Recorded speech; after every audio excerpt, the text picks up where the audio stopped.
ini aku tidak pernah lupa membaca 3 surat ini. Semenjak beliau mengatakan, wahai Uqbah, jangan kau tidur malam kecuali setelah kau baca 3 surat ini. Aku tidak pernah tidur malam kecuali setelah aku membaca 3 surat ini. Itu jamaah ummahat yang dirahmati oleh Allah, di antara pembeda antara kita dengan para sahabat. Bedanya banyak sekali.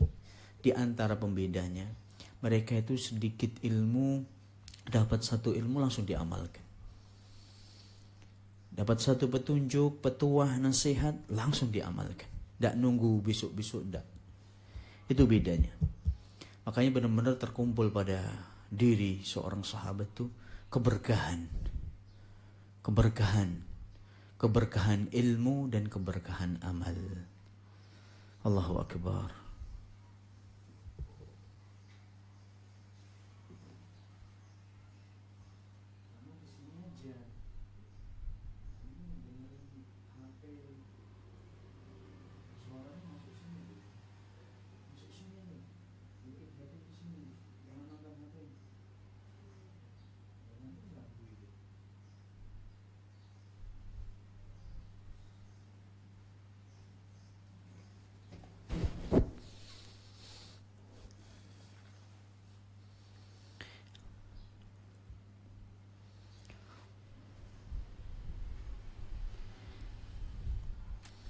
Hati-hati yang membiarkan anaknya main HP itu, hati-hati umat. Sudah sering saya sampaikan ya, hati-hati. HP ini luar biasa, fitnah akhir zaman yang belum pernah dijumpai oleh para sahabat, belum pernah dijumpai oleh para tabi'in dan atba' tabi'in. Hati-hati, HP ini fitnahnya luar biasa. Allah musta'an.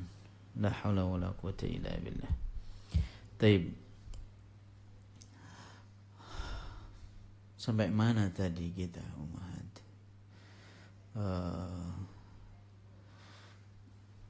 Itu pembeda antara kita dengan para sahabat itu. Dapat satu hadis gitu langsung diamalkan. Nah, nggak cak kita semangat sergep pengajian gitu ya. Selalu hadir pengajian ummahat, tak pernah nggak hadir gitu, selalu dihadiri. Tapi ya itu lemah dari sisi apa? Mengamalkan ilmu. Allah musta'an. Kemudian Uqbah ketemu lagi ketiga kalinya dengan Rasulullah SAW di hari yang lain. Falakitu Rasulullah sallallahu alaihi wasallam. Fabtada'tuhu fa'akhadtu biyadihi.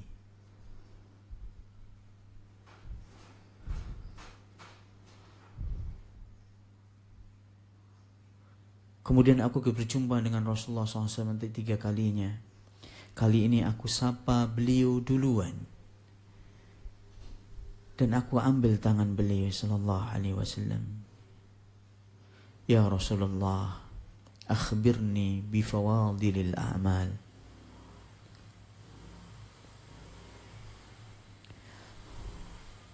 Ya Rasulullah, tolong sampaikan kepada aku. Tolong nasihati aku. Sampaikan kepadaku apa sih amalan-amalan yang paling utama. Amalan-amalan yang agung yang paling utama yang bisa mendatangkan keridhaan, cinta Allah kepada aku. Bifawadilil a'mal. Faqala ya Uqbah, a'ti man haramak.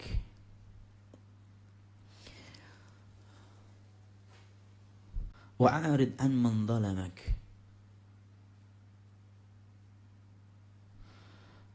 Yahai Uqbah, berikan orang-orang yang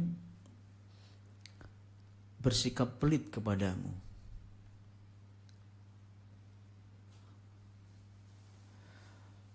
Dan maafkan kesalahan orang-orang yang mendolimimu atau yang berbuat salah kepadamu. Dan berpalinglah terhadap orang-orang yang bersikap zalim kepadamu. A'ti man haramak berikan kepada orang-orang yang menghalangimu. Jangan dibalas pelit dengan pelit, bakhil dengan bakhil. Berikan apa yang tatkala mereka tidak memberimu, berikan. Dan maafkan kesalahan orang, dan berpalinglah dari orang-orang yang menzalimimu. Kok nggak salah seperti itu bunyinya? Karena ini saya cuma ngandalin hafalan.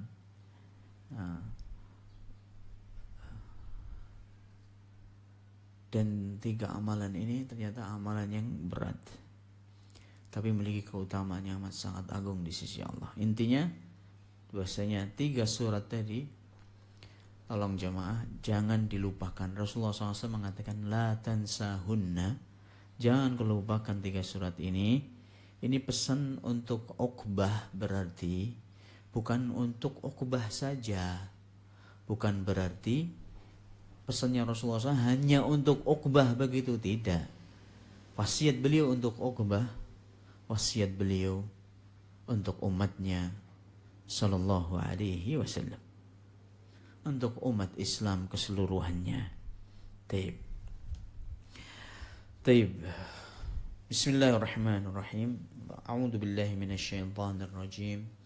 Bismillahirrahmanirrahim. Qul huwallahu ahad. Allahus samad. Lam yalid wa lam yulad wa lam yakul lahu kufuwan ahad. Katakanlah wahai Muhammad, dialah Allah yang Maha Esa. Allah, tempat bergantung seluruh makhluk. Lam yalid wa lam yulad, yang tidak pernah beranak dan juga tidak pernah diperanakkan. Walam yakul lahu kufuwan ahad, dan juga tidak ada satupun yang setara dengannya subhanahu wa ta'ala. Qala Ibnu Katsir rahimahullah, beliau berkata Ibnu Katsir, qad taqaddama dzikru sabab nuzuliha. Kita sudah bahas sebab nuzulnya surat Al-Ikhlas, sudah kita bahas. Masih ingat gak ini umahat sebab nuzulnya surat Al-Ikhlas?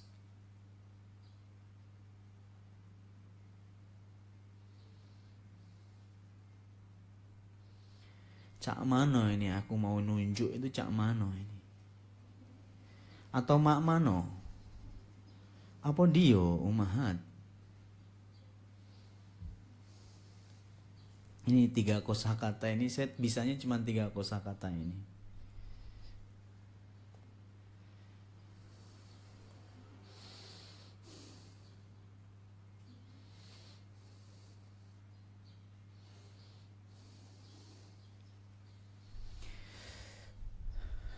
Sebab nuzulnya, orang kafir Quraisy datang kepada Rasulullah SAW dan mengatakan, ya Muhammad, unsub lana rabbak, sebutkan nasab Tuhanmu, silsilah nasab Tuhanmu itu bagaimana gitu.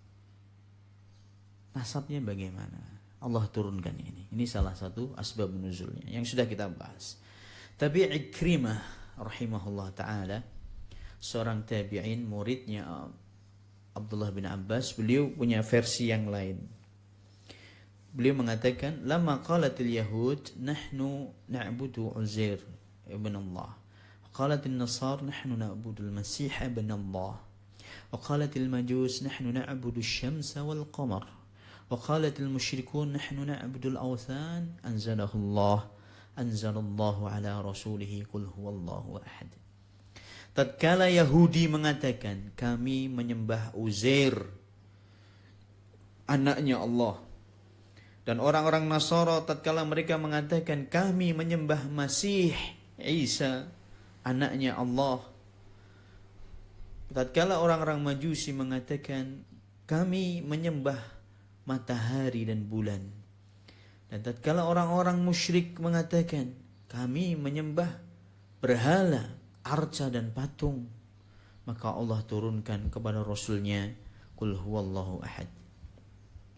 Yani huwal wahid, al-ahadul ladzi la nadhira lahu wa la wazir.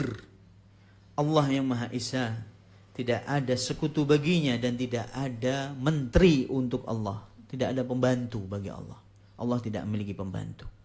Wala nadid, tidak ada sekutu.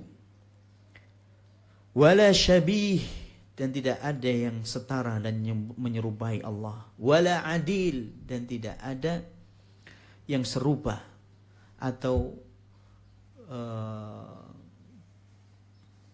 adil ini ya serupa, artinya serupa dengan Allah Subhanahu wa taala. Wala yutlaq hadha al-lafz ala ahadin fil itsbat illa ala Allah azza wa jalla. Dan sifat-sifat ini tadi tidak ada sekutu baginya, tidak ada tandingan bagi Allah, tidak ada pembantu, tidak ada yang menyerupai, tidak ada sekutu bagi Allah, tidak ada yang setara dengan Allah. Sifat-sifat ini tidak layak untuk diberikan dan disematkan kecuali hanya untuk Allah Subhanahu wa taala. Li'annahu al-kamil fi jami'i sifatihi wa af'alihi, karena Allah Maha sempurna dalam sifat dan perbuatannya. Wa qaluhu ta'ala Allahus Samad, qala Ikrimah an Ibn Abbas, ya'ni alladhi yasmudu ilaihi al-khalaiqu fi hawaijihim wa masailihim. Allahus Samad, Allah tempat berlindung, Allah tempat bergantung, Allah tempat bergantung. Ikrimah tadi muridnya siapa? Ummahat. Nah, baru berapa menit sebutnya. Ikrimah tadi muridnya siapa? Ummahat. Lah tuwonian Ummahat ini, atau lapar Ummahat? Lapar toh.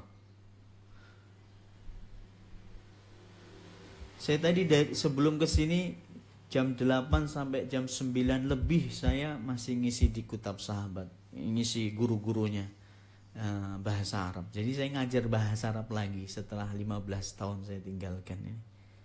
Setelah 15 tahun, setelah 9 tahun saya tinggalkan, ngajar lagi ini. Ngajar guru-guru. Langsung ke sini Ummahat. Jadi Masya Allah ini belum sempat duduk untuk makan tadi. Maka langsung ke sini. Kalau Ummahat lapar, saya lebih lapar. Nah. Ikrimah muridnya Abdullah bin Abbas. Ikrimah muridnya Abdullah bin Abbas.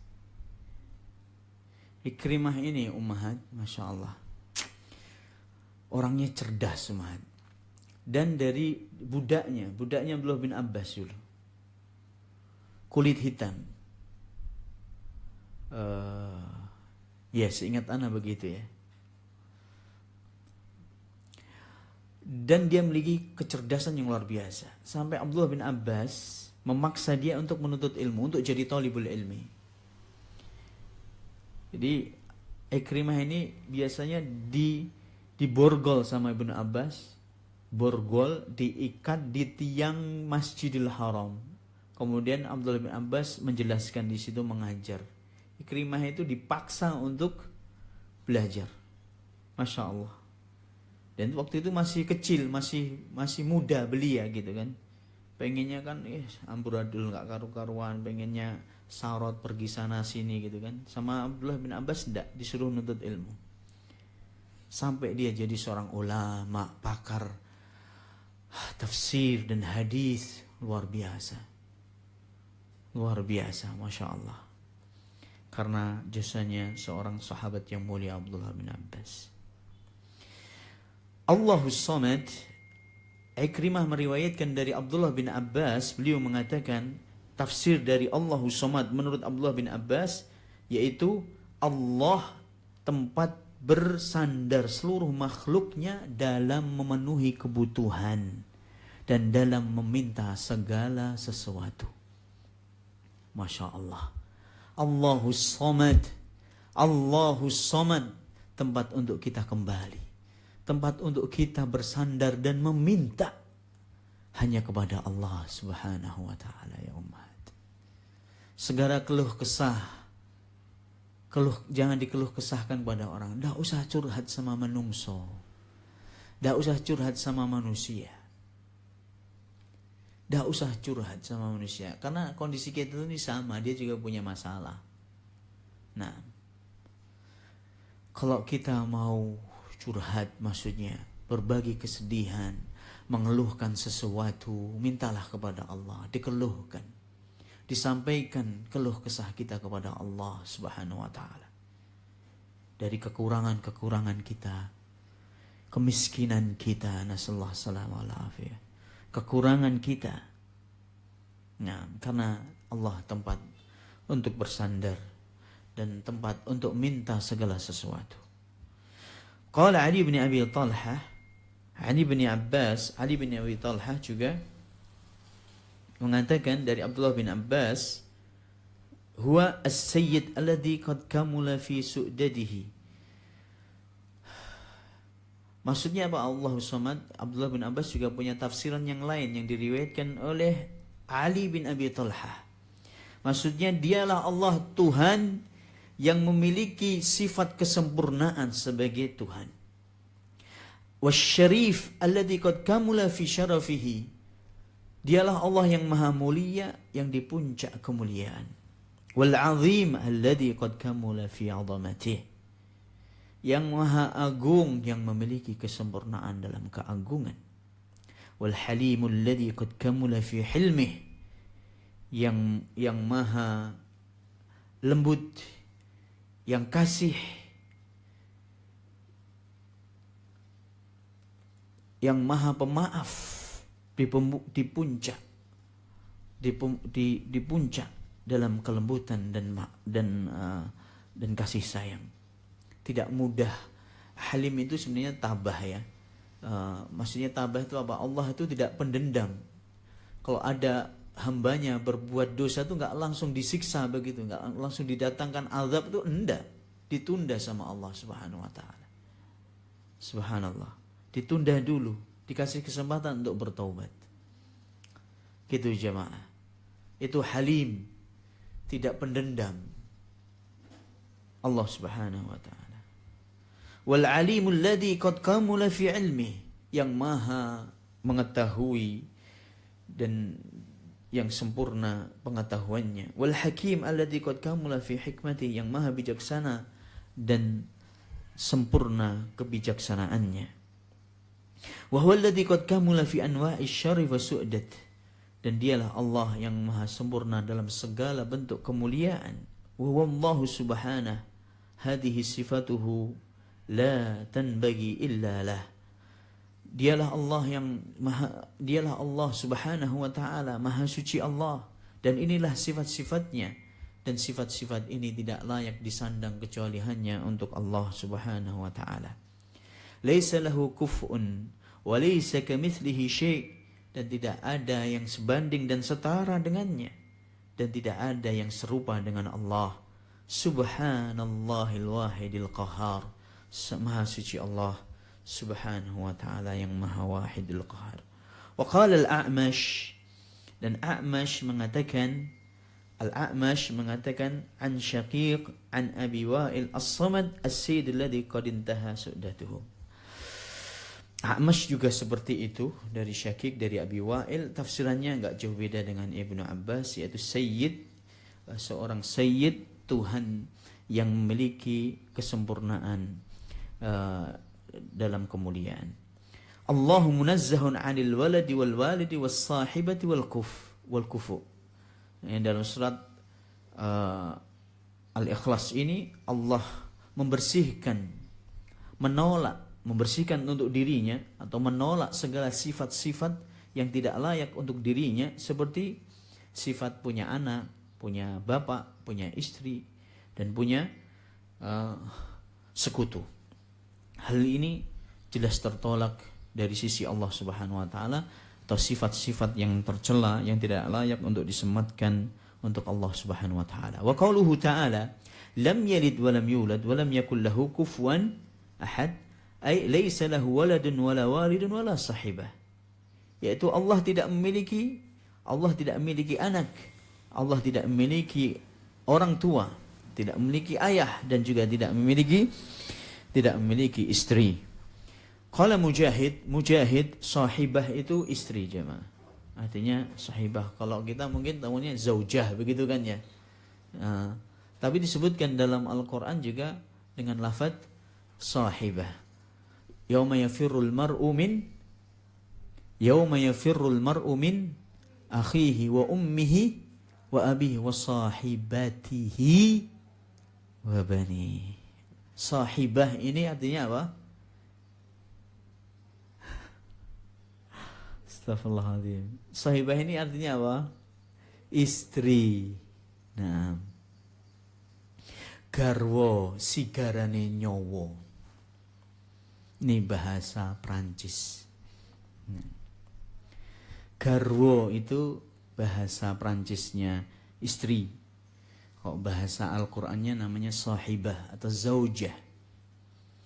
Kok bahasa Prancisnya atau bahasa Jerman jejere kauman itu garwo, sigarane apa? Nyawa. Separuh dari nyawa kita itulah istri. Gitu. Katanya orang Jerman lah ya. Gimana itu Ustaz? Tidak tahu, itu cuman kata mereka.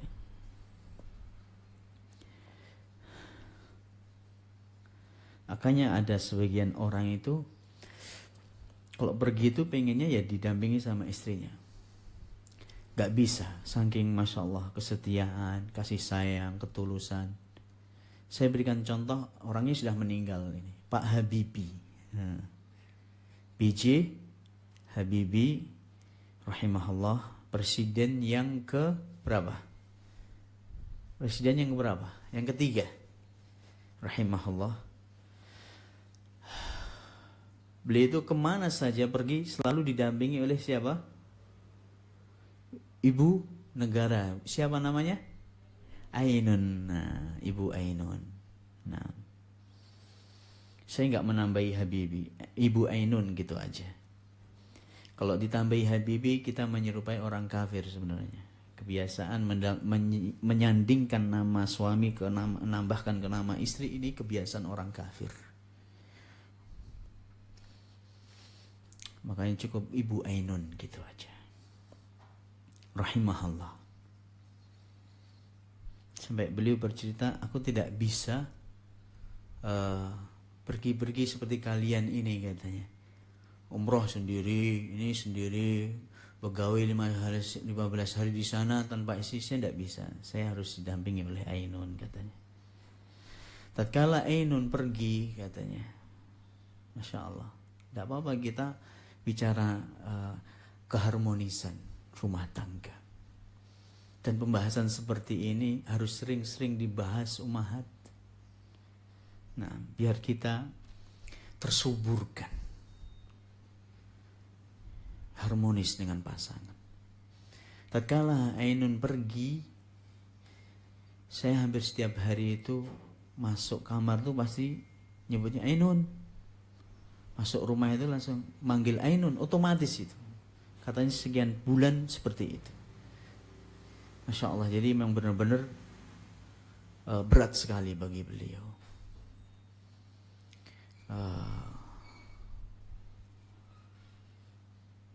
Ini anak nggak usah jauh-jauh dengan ulama salaf dahulu, atau para sahabat dahulu. Ini orang yang tinggal di negeri kita dan dari jenis kita, berbicara dengan lisan kita. Nah, kalau contoh dari para sahabat sahabiyat banyak sekali keharmonisan yang luar biasa antara pasangan suami istri. Nah, makanya seolah-olah ada nyawanya yang terbelah. Jadi kayak separuh nyawanya itu hilang begitu. Itu mungkin tafsirannya dari orang-orang tadi, bahasa jejere kauman tadi.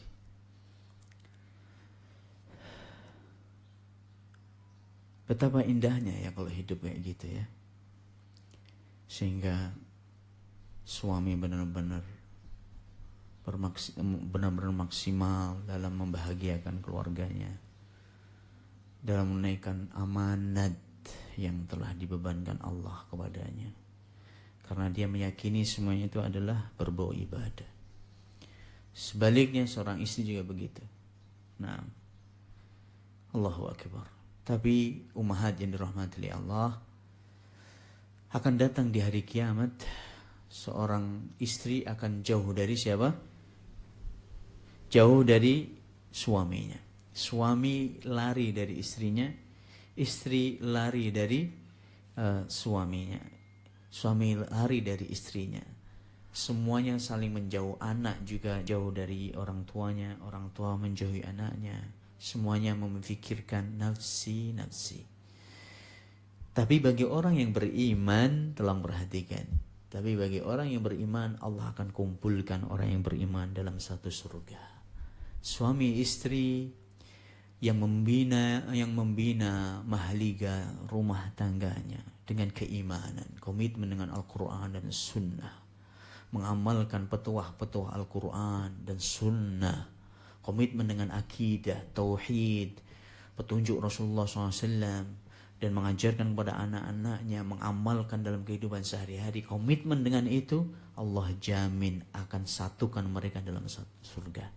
Walladzina amanu wattaba'athum dzurriyyatuhum biimanin alhaqna bihim dzurriyyatahum wama alatnahum min amalihim min syai' kullu imri'in bima kasaba rahin. Dan orang-orang yang beriman dan diikuti oleh keluarganya dengan keimanan pula, aku akan kumpulkan mereka dalam satu surga. Sebutkan dalam Al-Quran. Dan aku tidak akan kurangi sedikit pun amalan mereka. Setiap orang tergadaikan dengan amal perbuatannya. Nah, ini butuh proses ummahat, butuh usaha, butuh jihad untuk membangun sebuah mahligai rumah tangga yang dibangun di atas keimanan. Nah, dan saya tidak tahu, ya, kajian-kajian untuk bapak-bapak ini sudah mulai sepi. Dan kajian saya alhamdulillah sudah selesai di Bakti, sudah saya tutup sementara, sudah selesai 846 halaman kitab. 800 selama 5 tahun alhamdulillah. Selesai 2 pekan yang lalu. Ini sudah tidak tahu saya akan ngisi. Mungkin nunggu nanti kalau saya bangun masjid sendiri, mungkin baru ngadain kajian buat bapak-bapak. Nah, Allah musta'an. Allah musta'an. La hawla wa la quwata illa billah.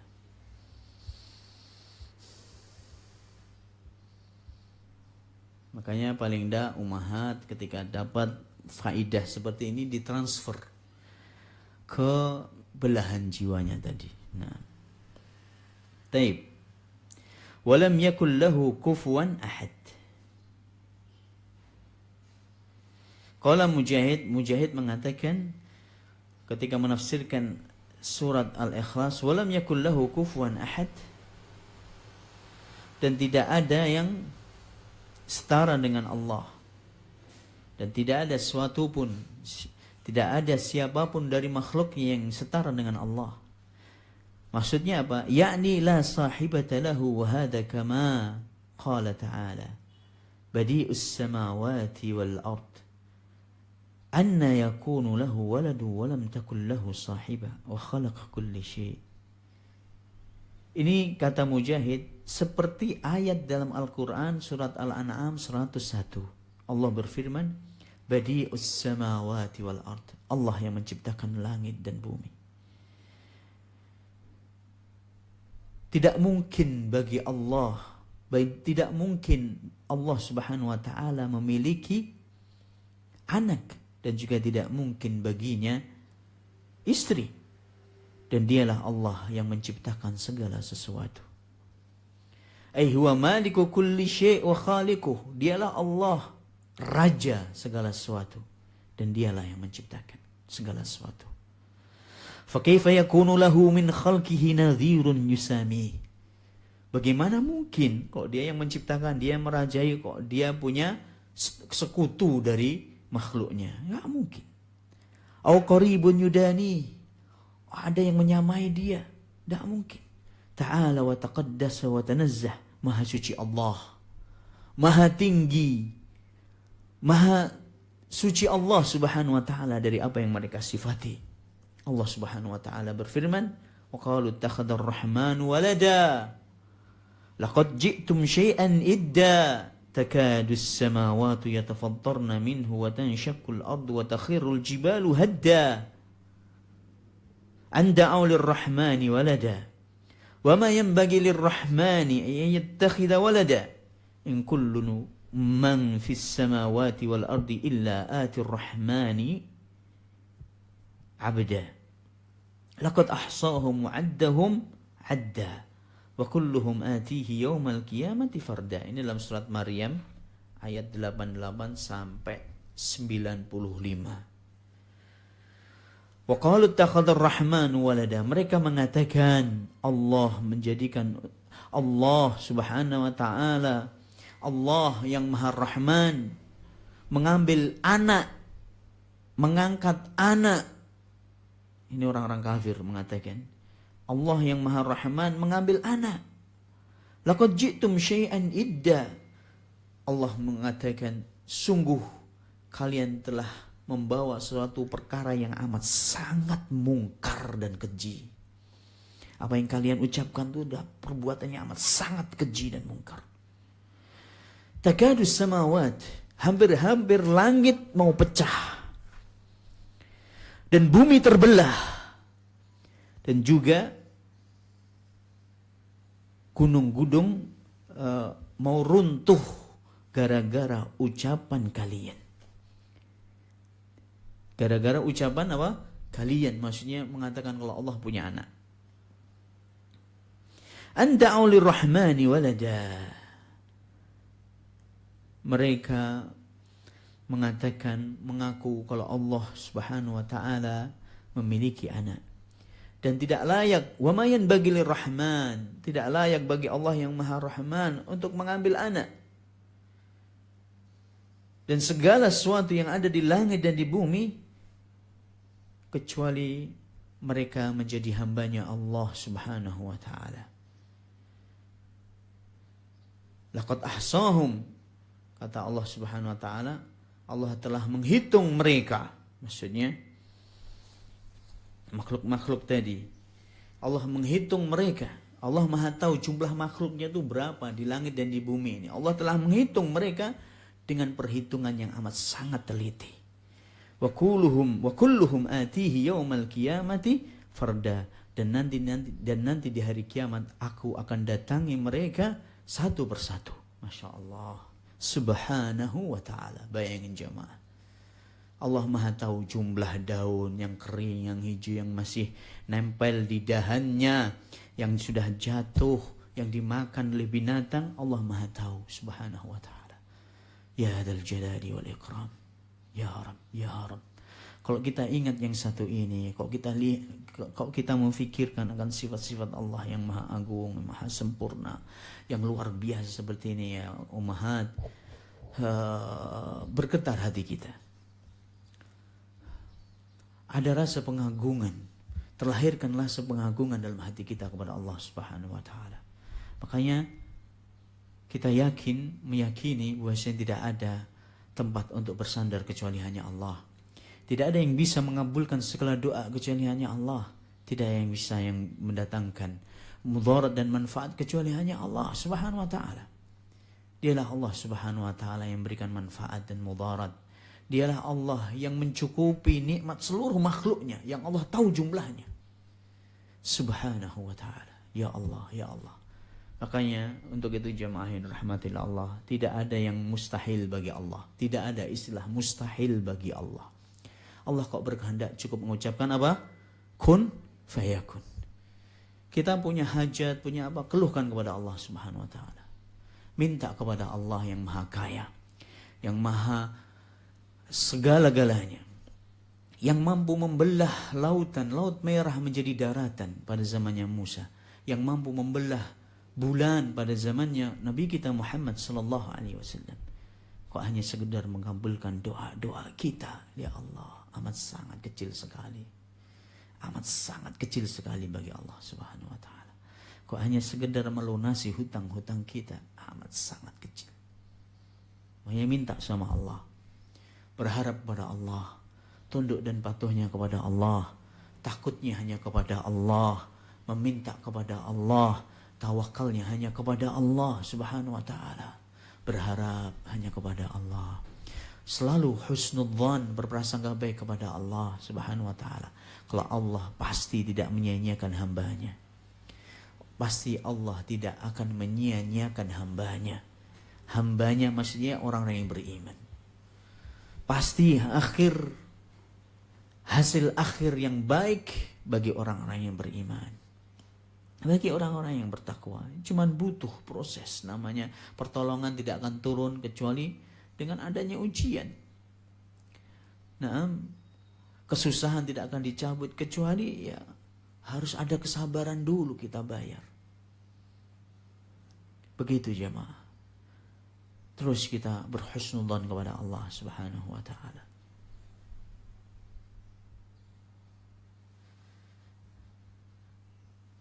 Wa qala takhadar rahman wa la subhanahu bal ibadun mukramun. La yasbikunahu bil qawli wa hum bi amrihi ya'malun. Dalam surat Al-Anbiya 26-27 Allah berfirman juga masih. Ini tafsiran dari surat Al-Ikhlas. Wa qala takhadar rahman walada, mereka wa qalu takhadar rahman walada, mereka orang-orang kafir mengatakan Allah memiliki anak. Langsung dijawab oleh Allah, subhanah, maha suci Allah. Anaknya maksudnya siapa itu anaknya Allah di sini ummahat? Orang-orang kafir Arab, orang-orang kafir Arab itu ada yang berkeyakinan bahwasanya malaikat itu anaknya Allah, ada yang berkeyakinan seperti itu. Makanya Allah di sini jawab subhanah, maha suci Allah. Bal ibadun mukramun, akan tapi mereka para malaikat itu adalah hamba-hamba Allah yang dimuliakan. Bukan anaknya Allah, tapi hambanya Allah yang dimuliakan. Dimuliakannya dengan apa malaikat itu ummahat? Ada yang bisa jawab? Tidak pernah berbuat dosa dan la yasbikunahu bil qali wa hum bi amrihi ya'malun. Tidak pernah berbuat dosa. La yasbikunahu, tidak pernah mendahului perintah Allah.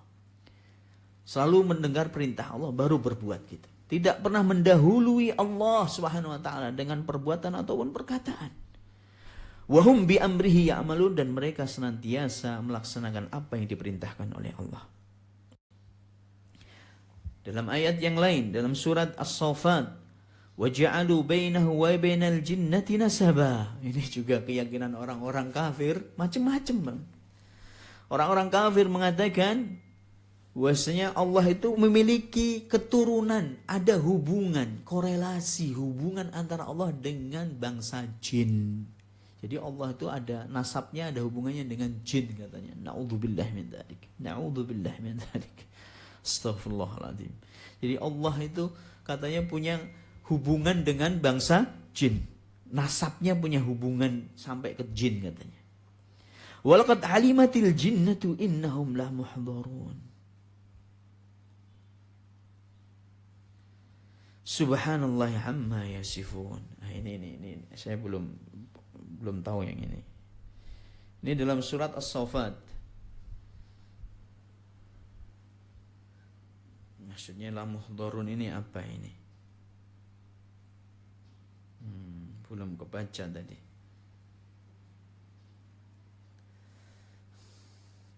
Kita buka tafsirnya. Nah,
Masya Allah, Masya Allah. Ini di tafsir Sa'di, Masya Allah, mengatakan orang-orang kafir Quraisy, orang-orang musyrik mengatakan bahwasanya Allah ini memiliki hubungan dengan jin. Anaknya Allah itu malaikat, istrinya Allah itu istrinya, Masya Allah, istrinya itu dari bangsa jin. Ini keyakinannya orang-orang kafir, na'udzubillah min dzalik, orang-orang musyrik. Jadi anaknya Allah itu malaikat, istrinya itu dari bangsa jin, begitu. Wa alimatil jinnatu wa laqad alimatil jinnatu innahum la muhdharun. Padahal mereka tahu, padahal malaikat nanti akan menyaksikan juga. Padahal orang-orang kafir ini nanti akan berhadapan-hadapan dengan azab Allah, akan dihadirkan di hari kiamat untuk berhadapan-hadapan dengan azab Allah. Mereka akan melihat itu. Muhdharun di sini akan dihadirkan di hari kiamat dan berhadapan-hadapan dengan malaikat dan berhadapan-hadapan dengan azabnya Allah. Subhanallah ya amma yasifun. Maha suci Allah dari apa yang mereka sifati. Wa fi sahih Bukhari, sekarang Ibnu Katsir, kebiasaan Ibnu Katsir dari awal sampai hari ini juga, beliau selalu menafsirkan ayat dengan ayat. Habis itu, ini ayat yang terakhir surat As-Saffat 158 sampai 158.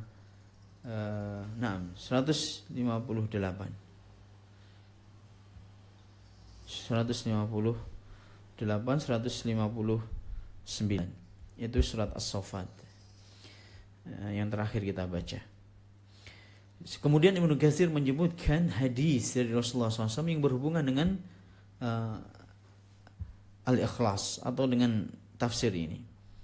Hadis Rasulullah SAW diriwayatkan di Bukhari. Rasulullah SAW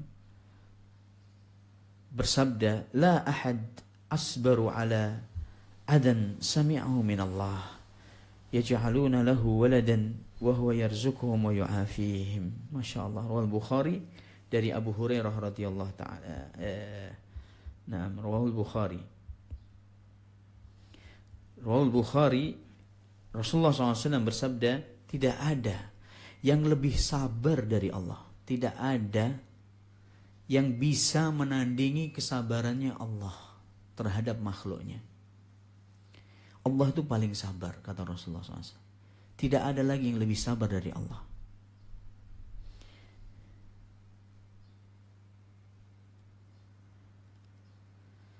Allah sabar akan cacian dan hinaan dari hambanya.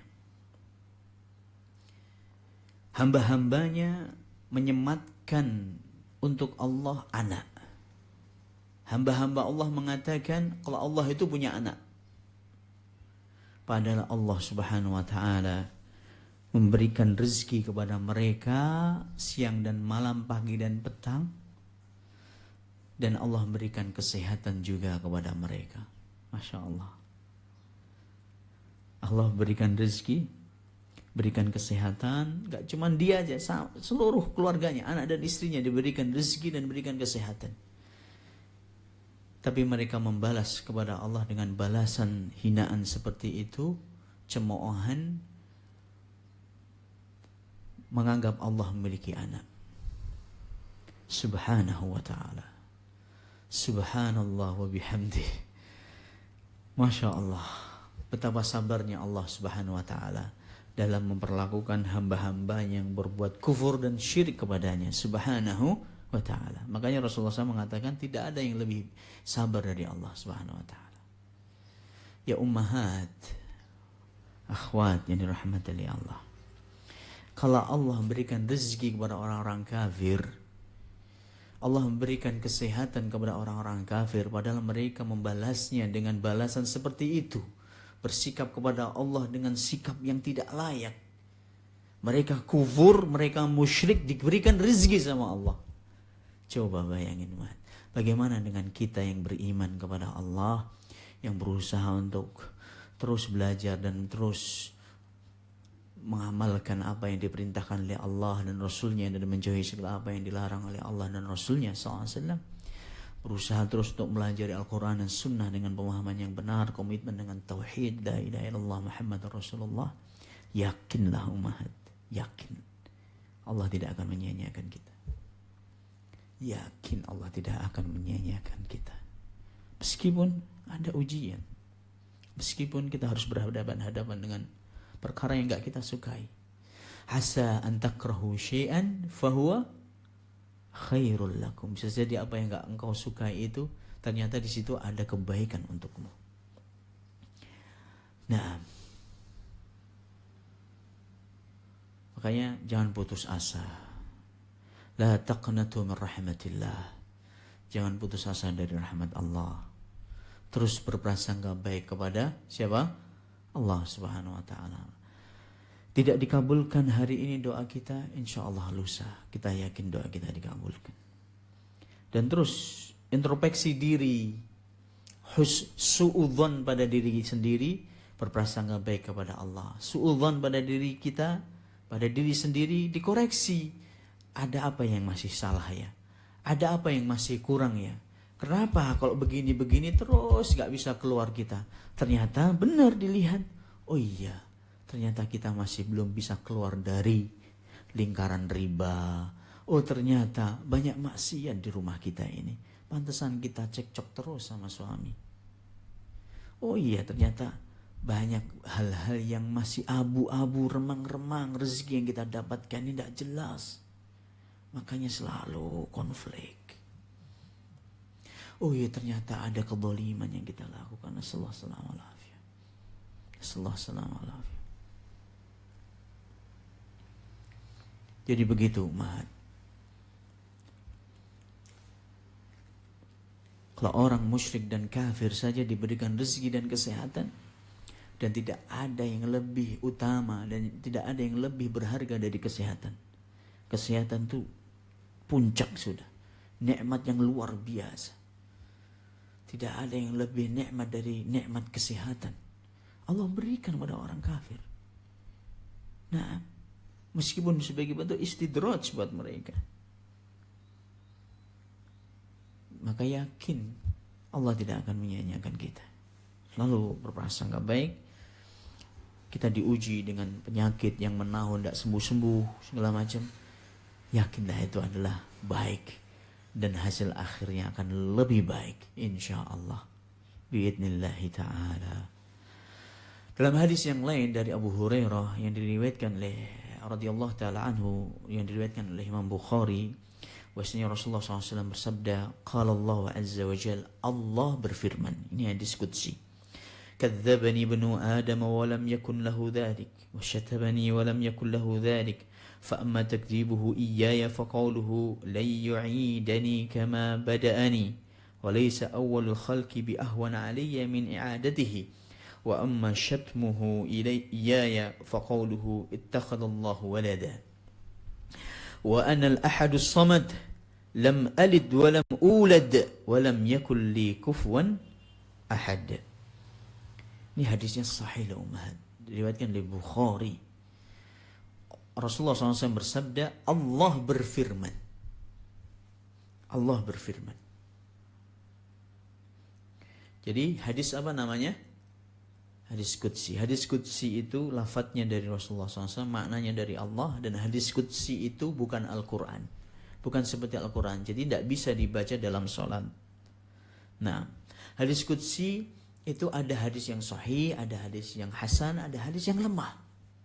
Kalau Al-Quran semuanya mutawatir, semuanya sahih. Kalau hadis qudsi tidak, ada yang lemah, ada yang hasan, ada yang sahih. Allah berfirman, anak manusia mendustakan kepadaku. Anak turunnya Adam mendustakan aku. Padahal itu tidak layak dia lakukan kepadaku. Anak manusia mencela diriku, kata Allah.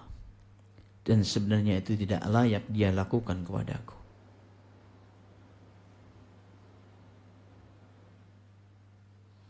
Adapun dustanya atau sikap mendustakannya anak manusia kepadaku, yaitu mereka mengatakan Allah tidak akan mengembalikan aku setelah aku mati, setelah aku hancur lebur menjadi tanah. Allah tidak akan mengembalikan aku kembali. Maksudnya Allah tidak akan membangkitkan aku di hari kiamat. Dijawab oleh Allah, membangkitkan itu lebih mudah daripada menciptakan.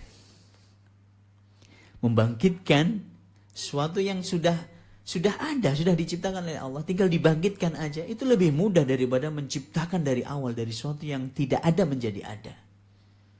Membangkitkan lebih mudah. Adapun celaan anak manusia kepadaku, yaitu ucapan mereka, Allah punya anak. Padahal aku adalah yang Maha Esa, tempat bersandar seluruh makhluk dalam memenuhi kebutuhannya. Dan aku tidak beranak dan juga tidak diperanakkan. Tidak beranak, tidak diperanakkan. Dan tidak ada yang bisa setara dengan diriku. Akhiru tafsiru surat Al-Ikhlas. Walillahil hamdu wal minnah.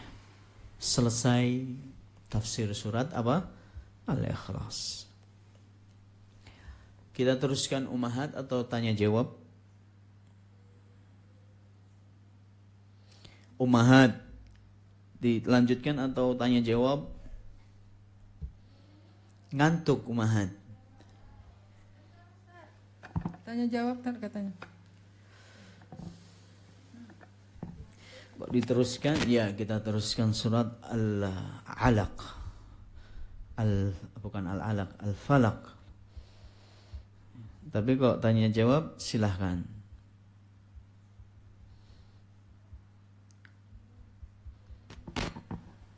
Assalamualaikum warahmatullahi wabarakatuh, Ustaz. Waalaikumsalam. Afwan Ustaz, di luar tema. Tidak apa-apa Ustaz? Yang berhubungan dengan tema dahulu, silahkan.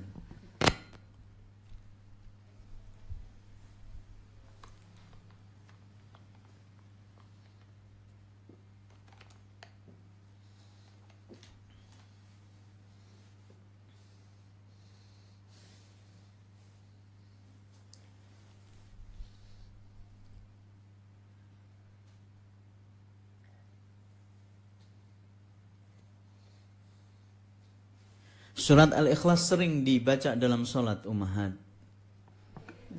Dalam sholat sunnah jangan lupa 2 rakaat sebelum fajar, surat Al-Kafirun sama surat Al-Ikhlas. 2 rakaat ba'diyah, qobliyah, surat nawafil. Para salaf banyak menggunakan surat Al-Ikhlas dibaca di surat-surat tadi, di sholat-sholat sunnah tadi, surat nawafil tadi. Bahkan ada hadisnya, diantaranya hadis Rasulullah SAW ketika beliau sholat rakaatil fajri, 2 rakaat fajar, itu lebih baik daripada dunia dan seisinya. Dan beliau membaca Al-Kafirun setelah Al-Fatihah, dan rakaat kedua Al-Ikhlas setelah Al-Fatihah. Nah, ketika para sahabat sering kali membaca surat Al-Ikhlas dalam sholat-sholat mereka, dan ditanya oleh Rasulullah SAW, kenapa kau lakukan itu? Alasannya sederhana, innahu sifatur rahman, surat Ikhlas itu di dalamnya sifat-sifat Allah yang maha sempurna, dan aku mencintainya ya Rasulullah. Hubbuka iyyahu adkhalakal jannah, cintamu kepada surat Al-Ikhlas membuat Allah memasukkan dirimu ke dalam surga. Harus cinta kepada surat apa? Al-Ikhlas dan surat-surat yang lainnya. Taib, silahkan yang tanya tadi. Bismillah, Assalamualaikum warahmatullahi wabarakatuh. Afwan Ustadz, izin bertanya. Ada hadis yang mengatakan bahwa membaca surat Al-Ikhlas 3 kali itu sama dengan menghatamkan Al-Quran. Apakah membaca Al-Ikhlas 3 kali itu dalam satu waktu atau dalam satu hari? Tidak ada, yang jelas dia membaca 3 kali surat Al-Ikhlas itu seperti kayak menghatamkan Al-Quran. Itu pahalanya, pahala mendapatkan pahala seperti membaca Al-Quran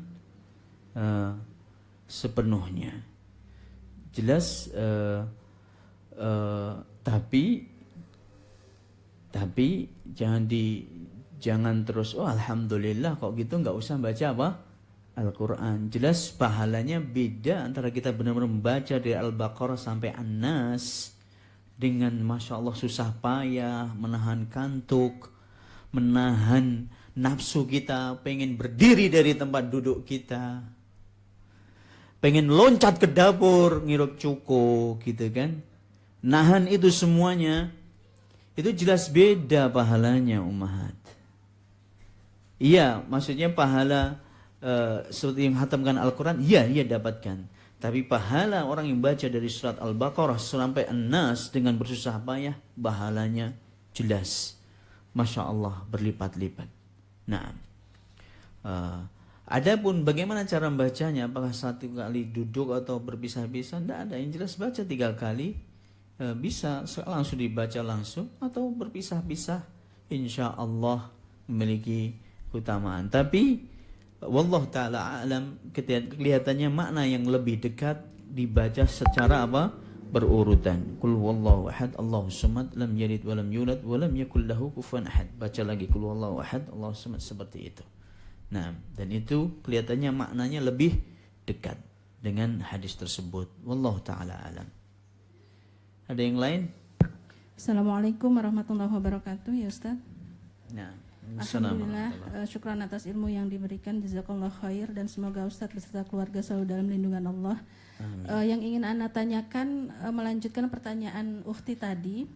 Nah, membaca surat Al-Ikhlas sebanyak 3 kali itu mendapatkan keutamaannya, itu tuh harus dengan lisan dan hati Ustadz, atau terkadang kami ini para ibu-ibu kadang sambil nyetrika, kadang sambil apa gitu, sambil baca surat itu, atau ketika zikir pagi petang, tapi terkadang luput dari maknanya Ustadz hati ini, jadi hanya lisan itu. Apakah keutamaan itu didapatkan lisan beserta hati, atau sekedar lisannya aja gitu Ustadz? Syukran Ustadz. Jazakillah khairan. Ada sebuah hadis ummahat. Semoga hadis ini jadi jawaban dari apa yang ditanyakan. Pentingnya kita membaca Al-Quran itu dengan tadabbur. Biasanya Rasulullah SAW suatu hari beliau mengatakan, hada awanu ayyurfa'al ilm. Ini sudah waktunya diangkatnya ilmu. Diangkatnya ilmu.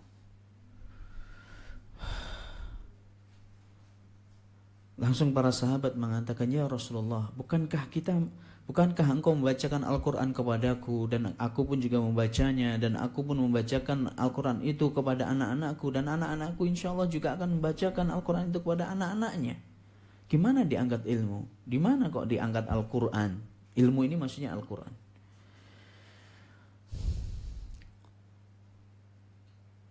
Dijawab oleh Rasulullah SAW, celaka engkau. Bukankah orang Yahudi dan Nasara juga membaca kitab?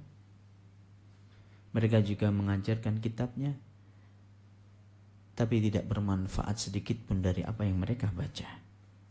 Maksudnya apa?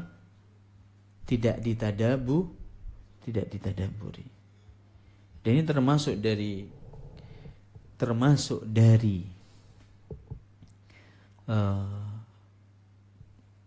kesalahan hajrul Quran, meninggalkan Al-Quran. Bahkan para ulama mengatakan, seperti Syekhul Islam Ibnul Qayyim beliau mengatakan termasuk dari bentuk meninggalkan Al-Quran adalah membaca tapi tidak mentadaburi. Nah, makanya yang paling afdal ummahat, saya tidak bisa mengatakan gimana sah atau tidak, dapat pahala atau tidak sah kalau enggak tadabur. Saya tidak bisa jawab. Tapi usahakan setiap baca Al-Quran dibarengi dengan tadabbur. Karena dengan itu hati kita akan hidup. Karena dengan itu Allah akan bukakan pintu hidayah dari apa yang kita baca. Karena Al-Quran ini hidayah ummahat. Tolong perhatikan ummahat. Tolong perhatikan. Makanya jangan sampai kita ini sudah lama belajar, sudah lama ngaji, menghatamkan Al-Quran berkali-kali, tapi kok nggak ada ya. Al-Quran tuh Rabi'a qalbi. Al-Quran tuh menjadi penyemai, jadi musim semi bagi hati kita. Kok nggak ngerasain ya Al-Quran dari cahaya? Waj'al Qur'an Rabi'a qalbi wa nura sadri, cahaya bagi dada ini. Kok kita nggak merasakan ya baca Al-Quran, kesedihan tuh masih menyelimuti gitu. Padahal di antara cara mengusir kesedihan adalah dengan baca apa? Baca apa ummahat? Baca Al-Quran. Loh, ini ada hadisnya. Ada doa yang diajarkan oleh Rasulullah SAW. Allahumma inni abduka benu abdika benu amatik. Nasiyati biyadik. Madin fiyya hukmuk. Adlun fiyya qada'uk. As'aluka bikulli ismin huwa alak. سميت به نفسك أو أنزلته في كتابك أو علمته أحدا من خلقك أو استأثرت به في علم الغيب عندك أن تجعل القرآن ربيع قلبي ونور صدري وجلاء حزني وذهاب همي وغمي. Ya Allah, aku ini hambamu. Aku ini putra dari hambamu. Putra dari wanita hambamu. Hambamu yang hamba wanitamu maksudnya ibu kita. Aku ini anak dari hamba perempuanmu. Ubun-ubunku ada di tanganmu, maksudnya nyawaku ini ada di tanganmu, jiwaku semuanya itu milikmu, di tanganmu ya Allah. Sungguh adil hukum yang berlaku untukku. Sungguh adil hukummu yang berlaku untukku. Dan telah berlaku segala ketetapanmu kepadaku. Aku meminta kepadamu ya Allah dengan namamu yang paling indah. Namamu yang paling indah. Yang telah engkau turunkan dalam Al-Quran. Yang telah engkau ajarkan kepada hamba-hambamu, pada nabi-nabi. Atau engkau sembunyikan untuk dirimu sendiri. Ya Allah, aku mohon, aku minta. Jadikan Al-Quran ini penyejuk, pelipur lara hatiku. Rabi' itu musim semi artinya. Jadikanlah Al-Quran itu sebagai musim semi, penyejuk lara bagi hatiku. Cahaya bagi dadaku. Penghilang rasa sedihku. Dan pengusir kekhawatiranku. Masya Allah. Tapi kita baca Al-Quran selama ini kan mungkin semuanya ummahat tiap hari baca Al-Quran gitu.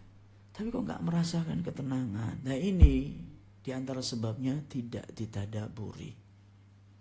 Tidak ditadaburi.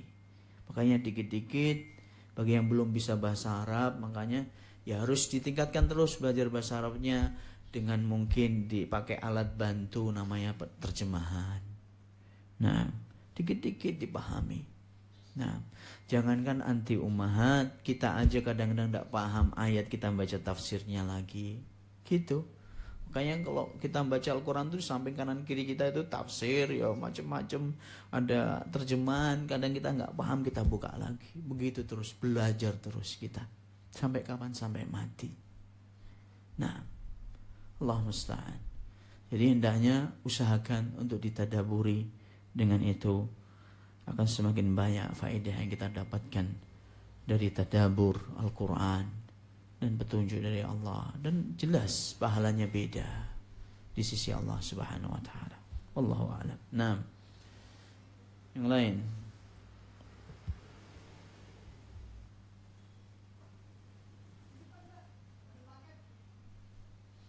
Cukup, sudah. Ada Assalamualaikum warahmatullahi wabarakatuh. Tadi Ustadz menjelaskan bahwa pada kitab-kitab sebelum Al-Quran ini, kitab-kitab suci yang diturunkan oleh Allah, itu ada senada dengan Al-Ikhlas ini.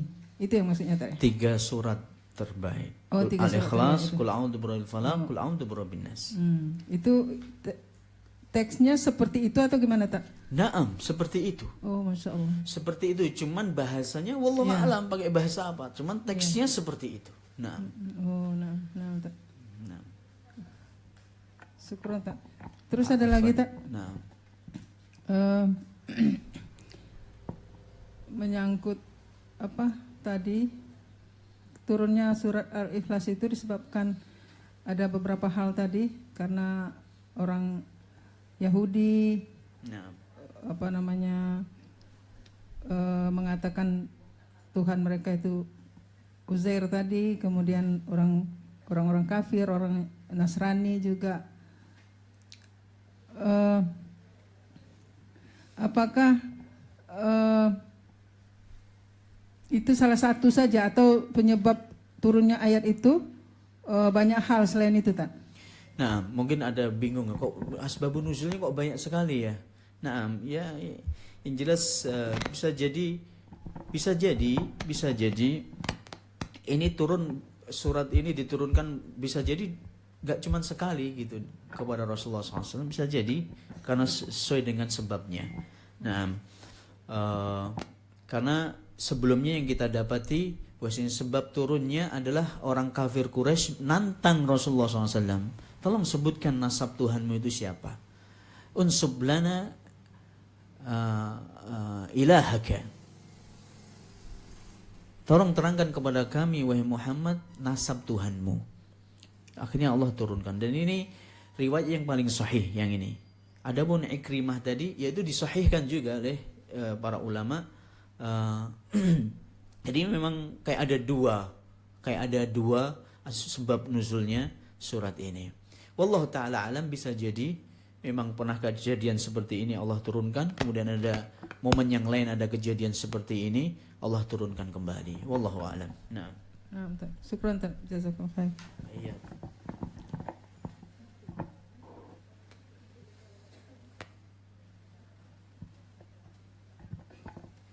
Bismillah. Assalamualaikum warahmatullahi wabarakatuh. Waalaikumsalam. Ustadz, mohon nasihat. Kenapa ya Ustadz kalau kita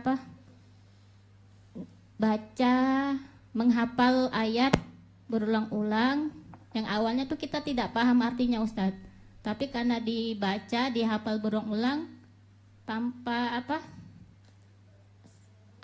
kita tuh tersentuh dengan ayat itu dan akhirnya seperti paham Ustadz.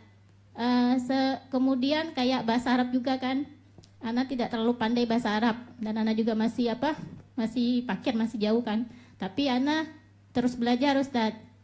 Nah ketika belajar bahasa Arab itu pernah ketinggalan hiwar, percakapan Ustadz. Pertama nggak paham apa sih yang dibaca di kelas ini kan karena ketinggalan tadi Ustadz. Tapi karena sudah didengar berulang-ulang, dibaca berulang-ulang, setelah hafal seperti berarti percakapan ini lagi bahas ini. Seperti langsung nyambung Ustadz urutannya itu Ustadz. Nah mohon faedahnya Ustadz dari menghafal berulang-ulang itu Ustadz. Jazakallahu khairan wa barakallahu fiik. Jazakallahu khairan wa barakallahu fiik. Itu yang saya bahas tadi pagi dengan Ustadz akan kelebihan bahasa Arab dan metode pembelajaran bahasa Arab yang benar yang saya bahas tadi. Saya pernah menjumpai kasus yang sama atau mungkin agak dekat dengan apa yang dialami oleh ibu ini yang tanya. Saya pernah jadi imam di salah satu masjid, bukan di Palembang, di waktu dulu di jajarnya Kauman sana, di Jerman sana, di Jawa. Dan itu kejadiannya berkali-kali. Saya ingatnya 3 kali. Pernah juga sholat Idul Fitri begitu kan. Habis sholat itu salah seorang dari jamaah itu maju ke depan dan menangis di hadapan saya. Saya tidak tahu Ustadz kenapa hati saya bergetar ketika dengar bacaan antum. Padahal bacaan saya itu jelek gitu, Umat. Kok sampai kayak gitu loh, nangis gitu. Terus habis itu saya tanya, memangnya Bapak paham apa yang saya baca? Ini orang tua, orang awam. Dengarkan Ummahat. Dengarkan apa jawabannya. Emangnya Bapak paham? Kok bergetar sampai menangis dari apa yang saya baca? Tidak paham Ustadz. Tidak paham saya Ustadz. Disinilah yang namanya mukjizatul Quran berbicara Ummahat. Sampai pun orang yang nggak paham bahasa Arab, kok dia benar-benar mengikhlaskan mendengarnya, ikhlas karena Allah, mengharap petunjuk dari mendengar itu, akan sampai petunjuk itu nembus ke dadanya dengan izin Allah Azza wa Jalla. Meskipun dia tidak paham, tapi gemetar, ada terasa gitu, getar hati ini, sampai berderai air mata. Itu nggak bisa, bohong-bohongan nggak bisa. Air mata buaya itu Ustadz, buaya Anda. Nggak ada di sini buaya berbicara Ummahat. Air mata buaya nggak dipakai di sini Ummahat. Ini air mata yang takut kepada Allah Subhanahu Wa Taala. Nah, nggak bisa tidak bisa. Ini jawaban. Adapun bahasa Arab, iya, memang di antara metode pembelajaran bahasa Arab itu diulang, tikrar, diulang, mufrodat, diulang-ulang, dihafal, didengarkan lagi. Seperti anak kecil, kita belajar bahasa asing, bahasa kedua, maksudnya bahasa asing, bahasa kedua itu bahasa Arab. Kita belajar bahasa asing itu ada titik kesamaan tatkala anak kecil belajar bahasa dia. Ada titik kesamaannya. Anak kecil yang belajar bahasa mau ngomong, biasanya anak kecil ini Ummahat semuanya pasti tahu nih, punya anak semuanya. Anak kecil, anak kita ketika umur setahun belajar ngomong itu pertama kali yang dia ucapkan apa Ummahat? Saya tanya. Hah? Mama, Ummah, Baba, iya kan? Nenen, iya kan? Kenapa?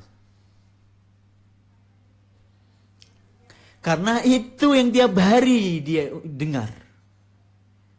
Itu yang tiap hari diucapkan adik-adiknya, mamanya sendiri. Ingat mama. Tiap hari dia dengar. Makanya itulah yang terucap pertama kali. Makanya Ibnul Qayyim rahimahullah, hendaknya anak ketika mau belajar ngomong itu pertama kali kita dengarkan di telinganya adalah la ilaha illallah. Jangan mama. La ilaha illallah. Tapi ya enggak apa-apa. Terus dengarkan la ilaha illallah. Ya, mama boleh aja, boleh. Maksud apa? Kalau pengen belajar, pengen bisa bahasa Arab itu harus sering dengar, sering mendengar, diulang, ditirukan, bukan didengar tok. Enggak, kitabun diucapkan kitabun, madrasatun, jawalun sambil ditunjuk bendanya, haqibatun, haqibatun, mahmulun, liwa'un, ditirukan, diulang-ulang bahkan, liwa'un, diulang. Seperti anak kecil belajar apa? Ngomong tadi. Dengan seperti itu, maka insya Allah lama-kelamaan, sering mendengar, lama-kelamaan akan hafal. Dan juga di antara trik menghafal, bukan cuma belajar bahasa Arab, menghafal Al-Quran adalah tikrar, diulang-ulang Ummahat. Barakallahu fiik. Ini yang bisa Anda sampaikan. Cukup ya? Masih ada pertanyaan? Masih ada Ustaz. Masih ada yang terakhir ini ya? Masih ya? Ini terakhir atau gimana? Masih ada berapa?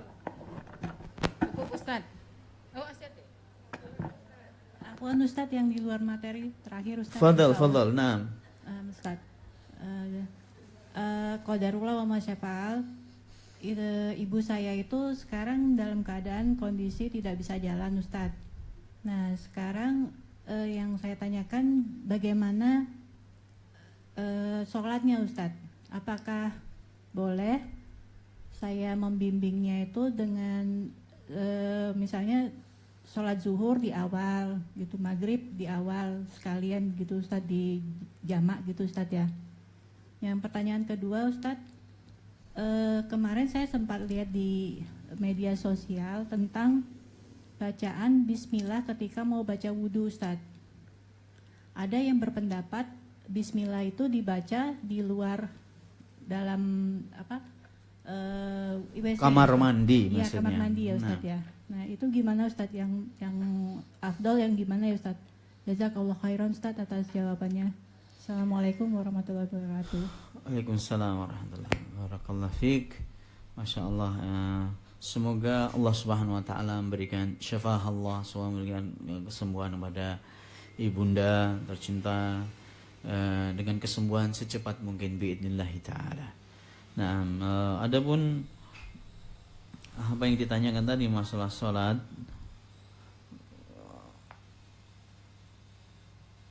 masalah sholat jamak maksudnya ya, jamak.